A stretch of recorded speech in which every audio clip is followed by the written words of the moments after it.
उत्तराखंड में पर्वतारोहण अभियान आज से शुरू। पर्यटन मंत्री सतपाल महाराज ने दिखाई हरी झंडी। 10 अक्टूबर तक चलेगा अभियान। असम के सीएम हेमंत बिस्वा शर्मा को उत्तराखंड कोर्ट में पेश होने का आदेश। राहुल और सोनिया गांधी से जुड़ा है मामला। सीएम धामी ने की बड़ी घोषणा। अंकिता के नाम पर होगा श्रीकोट नर्सिंग कॉलेज का नाम। धामी बोले, प्रदेश की हर बेटी का सम्मान। उत्तराखंड में मौसम को लेकर येलो अलर्ट जारी। 21 सितंबर तक प्रदेश में जमकर बरसेंगे बादल। अभी तक 1400 करोड़ का हुआ नुकसान। 4 सूत्रीय मांगों को लेकर तीर्थ पुरोहितों का आमरण अनशन शुरू। केदारनाथ में भूमि का अधिकार देने की कर रहे मांग।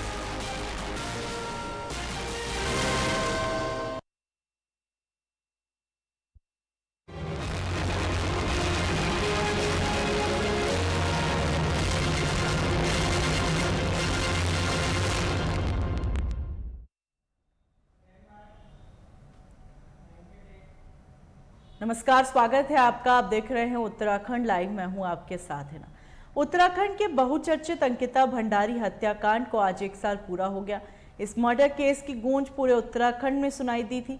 19 साल की अंकिता के साथ हैवानियत की कहानी ने लोगों को हिलाकर रख दिया था। अंकिता एक रिजॉर्ट में रिसेप्शनिस्ट थी। उसकी हत्या सिर्फ इसलिए कर दी गई क्योंकि उस पर रिजॉर्ट में आने वाले वीआईपी गेस्ट को स्पेशल सर्विस देने का दबाव बनाया गया था। बता दें, उत्तराखंड के पौड़ी जिले के गंगा भोगपुर में वनंतरा रिजॉर्ट है। अंकिता भंडारी इस रिजॉर्ट में रिसेप्शनिस्ट थी। अंकिता 8 सितंबर 2022 को लापता हुई थी। शुरुआत में मामला राजस्व पुलिस के हाथ में था। पटवारियों ने जितना टालना था टाला, लेकिन 3 दिन बाद 21 सितंबर को मुकदमा रेगुलर पुलिस के हाथ में चला गया। लक्ष्मण झूला पुलिस ने जांच शुरू की। अगले ही दिन पुलिस ने पुलकित, आर्य, सौरभ और अंकित को हिरासत में लिया। पूछताछ में पता चला कि पुलकित से अंकिता का चीला नहर के पास झगड़ा हुआ था। इस बीच अंकिता ने पुलकित का मोबाइल नहर में फेंक दिया था और इससे गुस्साए पुलकित ने अंकिता को नहर में धक्का दे दिया। हत्या का पता चले 3 दिन बीत गए, लेकिन अंकिता की लाश नहीं मिली।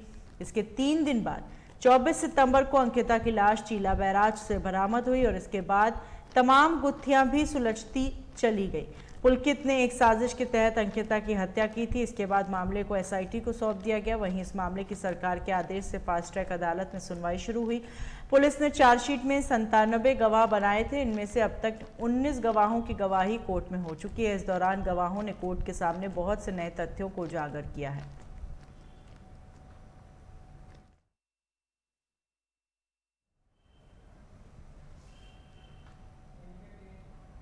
असम के सीएम राजनीतिक सभाओं में बयानबाजी कई बार नेताओं को मुसीबत में फंसा देती है। कोर्ट कचहरी के चक्कर भी लगाने पड़ जाते हैं। 2022 के विधानसभा चुनाव में असम के मुख्यमंत्री हेमंत बिस्वा शर्मा बीजेपी प्रत्याशी राजेश शुक्ला के समर्थन में उधम सिंह नगर के किच्छा में जनसभा को संबोधित कर रहे थे। उस जनसभा में कांग्रेस लीडर राहुल गांधी को लेकर दिए गए बयान के लिए असम के सीएम हेमंत बिस्वा शर्मा को कोर्ट में हाजिर होने का आदेश दिया गया था। बताया गया सोनिया गांधी का चरित्र हनन किया गया। असम के मुख्यमंत्री हेमंत बिस्वा शर्मा द्वारा अपने संबोधन में कांग्रेस नेता राहुल गांधी का नाम लेकर कहा था, आप कौन से पिता के बेटे हैं, जिसके बाद कांग्रेस नेताओं ने केस दर्ज करवाया था और कहा था समाज के सभी लोगों की भावनाएं आहत हुई हैं। इस मामले पर तृतीय अपर सत्र न्यायाधीश उधम सिंह नगर मीना देउपा के सम्मन जारी कर असम के मुख्यमंत्री असम हेमंत बिस्वा शर्मा को 21 सितंबर 2023 को कोर्ट में हाजिर होने का नोटिस भेजा था।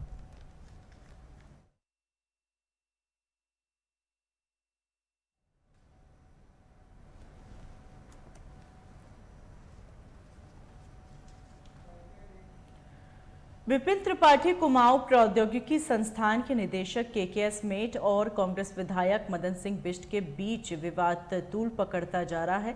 इस मामले में जहां पुलिस ने विधायक के खिलाफ मुकदमा दर्ज किया, वहीं कांग्रेस ने इस कार्रवाई को सरकार की तानाशाही करार दिया। कांग्रेस का आरोप है पुलिस सरकार के दबाव में काम कर रही है और अधिकारी बेलगाम हैं।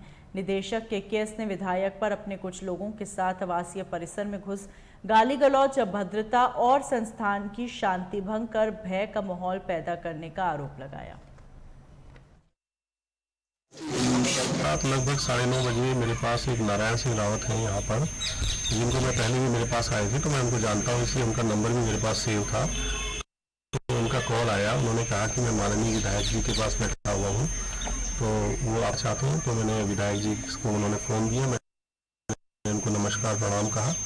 उसके बाद उन्होंने जो भी कहा वो आपको दे दिया। बहुत ही अभद्र भाषा का, यद्यपि बहुत ही उसमें अभद्र भाषा का प्रयोग किया हमारे राज्य के लिए, हमारे राज्य के सभी उच्च अधिकारी उनके लिए, तो बहुत ही अभद्र भाषा का प्रयोग किया गया उनके द्वारा।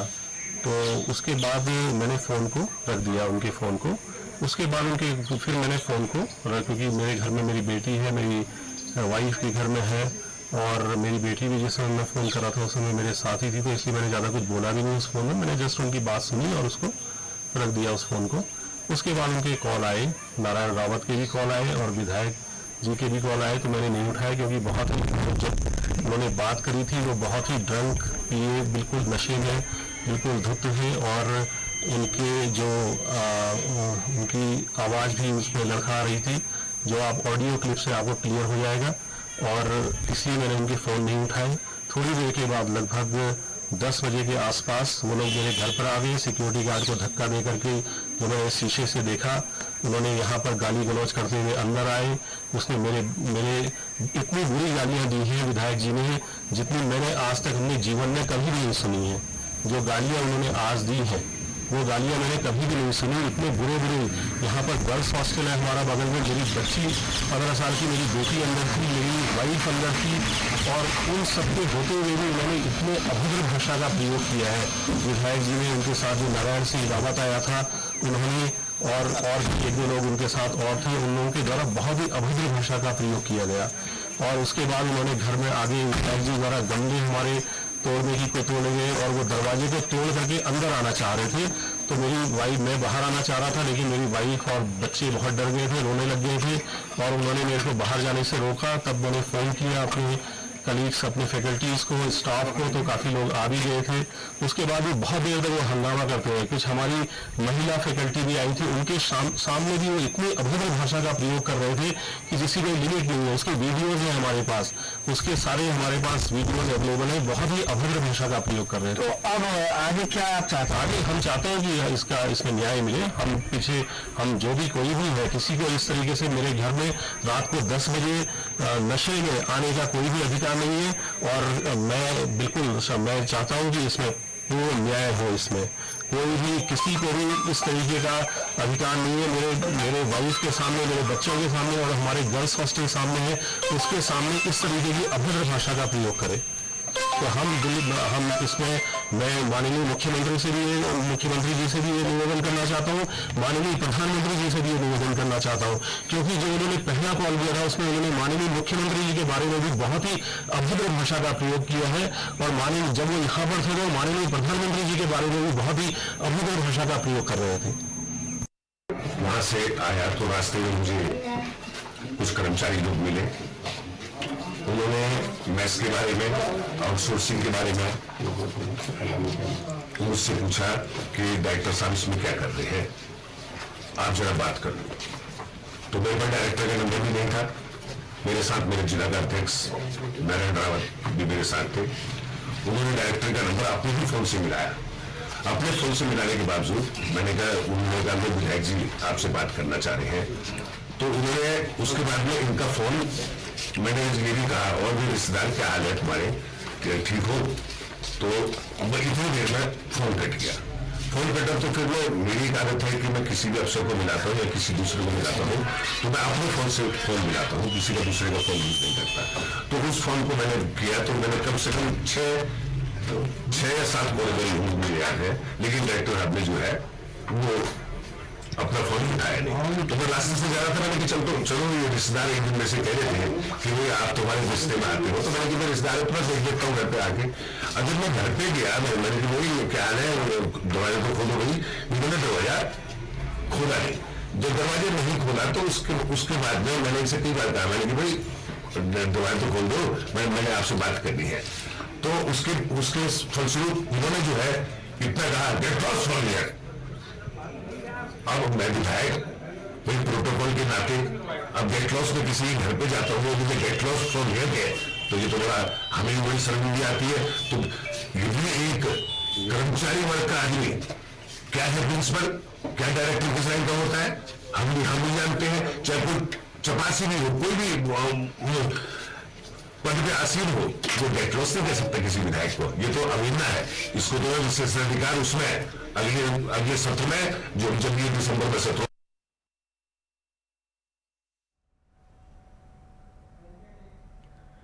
रुड़की के भगवानपुर थाना क्षेत्र में चेकिंग के दौरान पुलिस और बदमाश के बीच मुठभेड़ हो गई, जिसमें 25,000 रुपए के नामी बदमाश के पैर में गोली लगने से वो घायल हो गया। बता दें, नामी बदमाश शहजाद पिछले लंबे समय से फरार चल रहा था, जिस पर चोरी, डकैती, हत्या जैसे मामले में पथरी थाने में 5 मुकदमे दर्ज हैं। वहीं फिलहाल बदमाश का उपचार रुड़की के सरकारी अस्पताल में चल रहा है। ये आज जो जनरल हमारी जो चेकिंग है, करीब 5 बजे से 9 बजे की जो चेकिंग है, उस समय हमारा फोर्स लगातार चेकिंग सही काउंटर पर कर रहा था। तो थाना भगवानपुर में पूरे सुखपुर के पास में भी हमारी चेकिंग चल रही थी, नंबर चेकिंग में। इसमें एक संदिग्ध व्यक्ति गाड़ी से आता हुआ उसमें दिखाई दिया था, जो पुलिस के द्वारा से रोकने का प्रयास किया गया तो गाड़ी मोड़ के भागने लगा। जब पुलिस के द्वारा पीछा किया गया तो खेत में जाकर उसने फायर पुलिस का किया। जब उसको सूचना जो थाना प्रभारी द्वारा हमें दी गई तो एसपी देहात और सीओ की पूरी टीम ने मिलकर कॉम्बिंग करने के बाद जवाबी फायरिंग में, हालांकि ये घायल हुआ है, इसकी अरेस्टिंग करी है। ये जो अपराधी है, इसका रीजन ये 25,000 का हमारा अपराधी भी था। 25,000 का नाम है डकैती में। इसका नाम शहजाद पुत्र शेरू है और ये हमारा पथरी थाना क्षेत्र से 25,000 के नामी था। और इसके हमारे द्वारा इसको अरेस्टिंग के प्रयास भी किए जा रहे थे, लेकिन आज ये संयोगवश पुलिस के चक्कर में।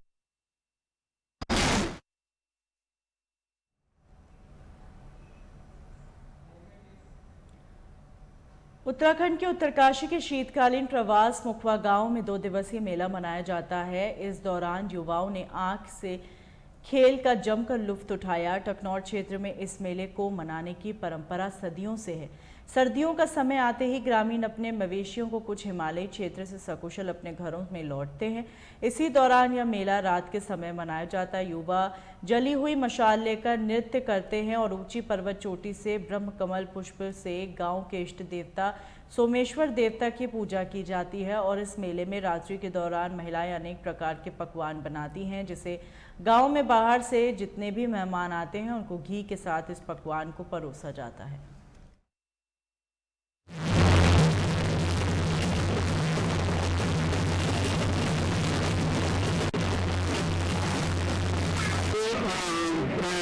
सेठ भादा और संग्राम और सूझ के जो ये 2 दिन होते हैं हमारे 16 और 17 सितंबर को, ये शिल्प मेले के लिए है।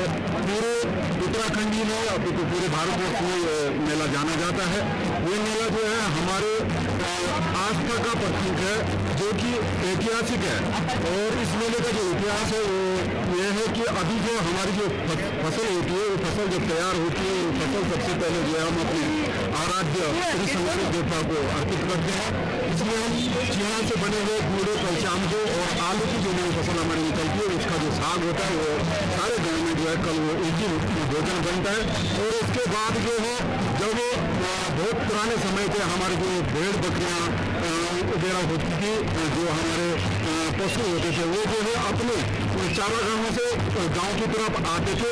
और उस खुशी के माहौल में जो हमारे बुजुर्गों ने सबसे पहले जो है इस मेले का शुभारंभ किया था।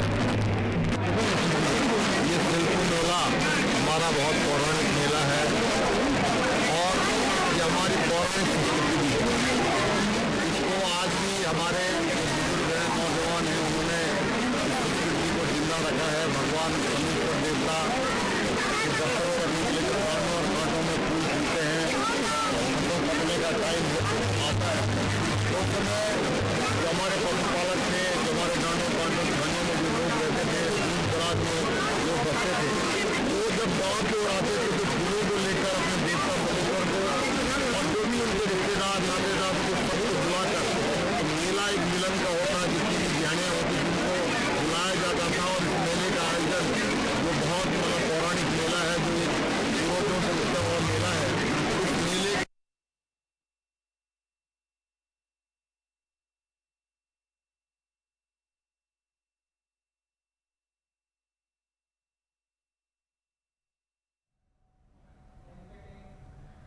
थराली के भटियाणा गांव में धार्मिक अनुष्ठान के साथ नैनी देवी की देवरा यात्रा का विधिवत आगाज किया गया। इस अवसर पर हजारों की तादाद में जमा हुए और श्रद्धालु घट उद्भव अनुष्ठान के साक्षी बने। उत्तरी कड़ाकोड़ पट्टी के भटियाणा गांव में 38 वर्षों के बाद नैनी देवी का देवरा यात्रा के शुभारंभ पर गांव की महिलाएं मंगल दलों ने मंगल गीतों के साथ भव्य कलश यात्रा निकाली। कलश यात्रा के घट उद्भव स्थल पर पहुंचने पर ब्रह्मगुरु आचार्य विश्वंभर प्रसाद सती के दर्शन और मंत्रोच्चारण में 38 पूर्व जमींदोज किए गए घट को निकाला गया और इस अवसर पर देवताओं के पेशवाओं ने अवतरित होकर देवरा यात्रा के निर्विघ्न होने का आशीर्वाद दिया और इसके बाद घट को डोली विराजमान कर लक्ष्मी नारायण मंदिर में लाकर स्थापित किया।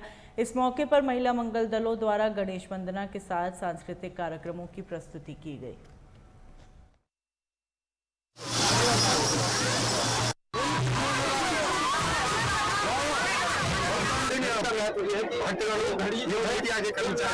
आपका महायज्ञ में अश्वमेध यज्ञ में प्रधानी मां नारिणी कार्य समिति की तरफ से आपका हार्दिक अभिनंदन है।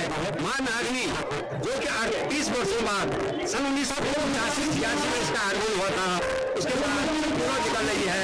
इसका मेन उद्देश्य अपने चारों गाँव वो भूतनी के द्वार और उनके साथ पूरे क्षेत्र में जहाँ हमारी दो बहनी नारिणी है तथा जहाँ हमारे प्रयाग है वहाँ स्नान के लिए जाना है, सभी ध्यान को मिलना है और इसका उद्देश्य यही है कि ध्यानी मिलन और आपस में विशेषकर जैसे हमारे अध्यक्ष ने कहा आज जो मार्ग का स्थापन किया गया था उसका उद्भव हुआ, उसको निकाला गया पुरानी मिट्टी इसमें 40 सोने के सिक्के रखे हैं, चोरी समय की और कई चीजें हैं जो बताई नहीं जाती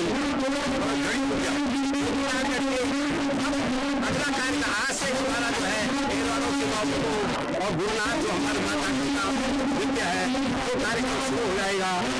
15-16 की रात्रि को हमारा बंधन होगा और उसमें विद्या पाठ इसमें 5 या 3 आचार्य जी बैठे हैं और मुख्य रूप से हमारा बड़े गुरु का काफी योगदान रहता है और माँ की कृपा से जब एक बार देवी हो जाती है ब्रह्म चल जाता है, उसके बाद फिर अपने पत्थरों को हमारे जो भ्रमण करके माँ अपने 4 गाँव को भ्रमण करने के बाद पूर्व दिशा की आगमन करती है और अपने सभी ध्यानी को सभी गाँव में जाकर के का कार्य होता है।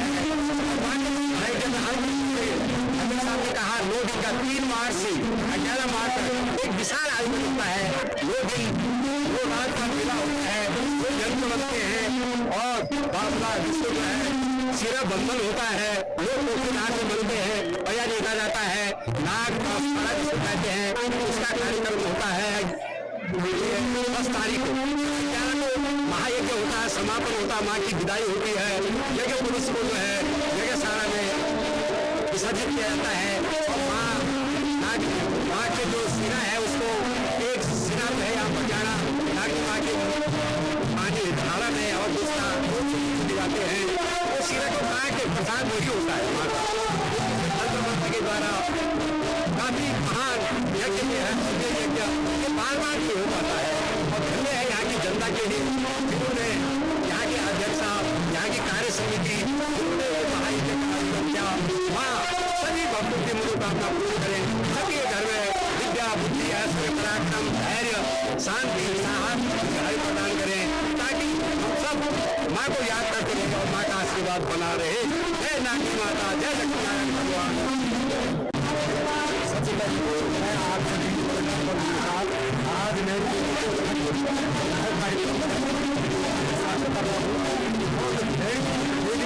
कार्यक्रम है ये 38 साल हो गए हैं और 38 वर्ष बाद मेरी माता का ये यात्रा जो है बहुत चौमुखी चल पड़ती है अलग से और पिंडर घाटी में और अलग विकासनगर और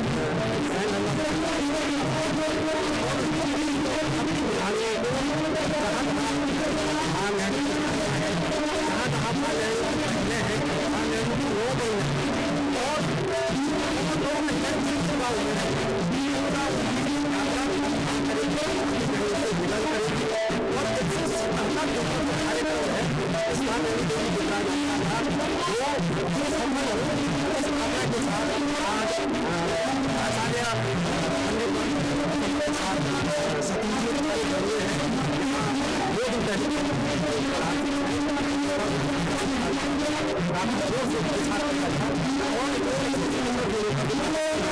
इसके बाद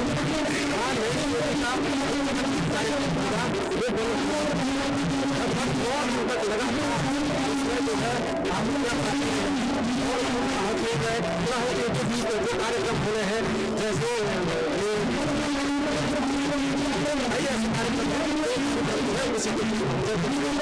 खाना हो